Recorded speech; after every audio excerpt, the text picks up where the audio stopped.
Therefore, if you claim, Hebrews chapter 11, verses 7, will teach us that if you claim that you have faith, your faith must be a constructive faith.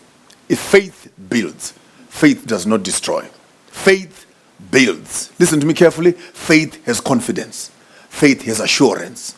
Therefore, faith is patient. And because of the patience that faith has, faith builds. It allows people to grow. When you say, I have faith in you, you are saying, I'm willing to see you grow. I am building you towards growth. Faith is optimistic. It looks at things that are not yet because they're going to be. Therefore, Noah, the first thing that he did is that his faith was a constructive faith. If you want to establish whether you are a Christian or not a Christian, find out what you are doing. Are you building or you are destroying? Those who have faith are in the business of building. Noah built an ark. Something you need to know also about construction and building is that the same ship that you build in the moments of peace and pleasure, it is the ship that will protect you in the moments of storm. Therefore, you cannot begin to pray when things are falling apart. You need to build faith before the storms come. Take time to construct a secure vessel that will float in the times that are difficult, that are lying ahead of your life. Simple. Take time to identify friends that are useful in the moments of trouble. Take time to identify God or a God that will survive with. Some people in the houses are on fire. They run downstairs, pick up their gods and put them in baskets, put them in some bags and run out with their gods. I don't have to go downstairs. I cannot carry my God. My God carries me. Faith, therefore, builds and builds in moments of peace, moments of goodness, moments of serene and quietness. Those are the moments that you must invest in the construction of your vessel. If you not heard the song, building, building every day, we're building a building that the world might not see, but we're building for eternity. These are characters that will sustain and survive in the moments of trouble. So first thing that faith builds an ark. It does not only build an ark. Number two, faith serves a family. Faith serves a family. Noah was not saved alone. Noah is one of the chief examples of family success.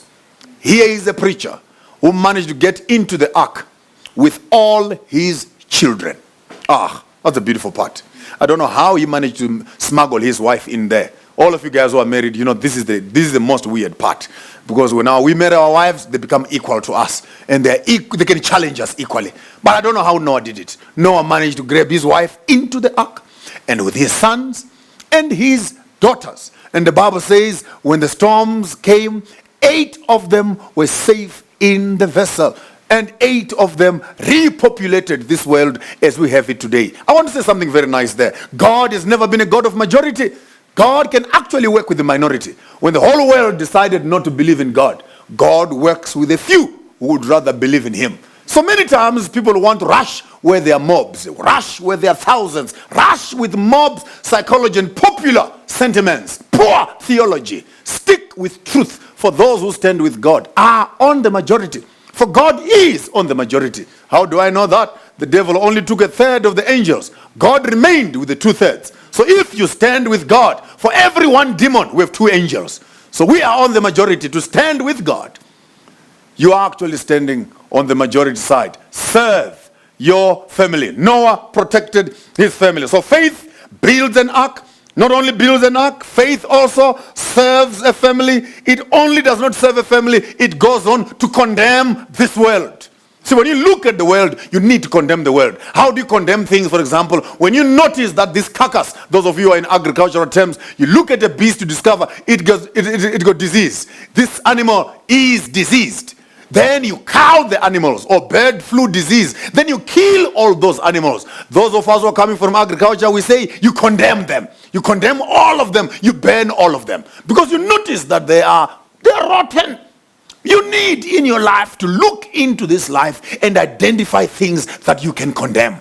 You didn't hear me out there. You need to sit around and condemn certain things. If you not heard the song, there are some things I cannot say. There are some places I can go. But there are also some places I cannot go. For there is a difference when you become a child of God. Noah condemned this world. You also need to stand up in your life and condemn certain things in your life. And not only that, after he condemned the things of this world, the Bible says he became an heir of righteousness. You need to start learning how to inherit righteousness. And all these things that were attributed to him for righteousness, this is the vehicle of faith. Now, this is the part I love very much. It's not only that you are in the ship, but it is the quality of the man who is in the ship.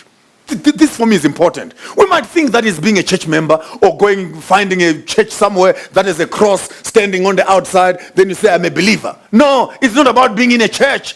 You can put a pig in a church. It will not become a Christian. Therefore, the quality of the man inside the vessel is also important. And as we find out that Noah built his family. Noah became an heir of righteousness. Noah condemned the world. If you go back on chapter 9, it says Noah was a righteous man to the people of his time.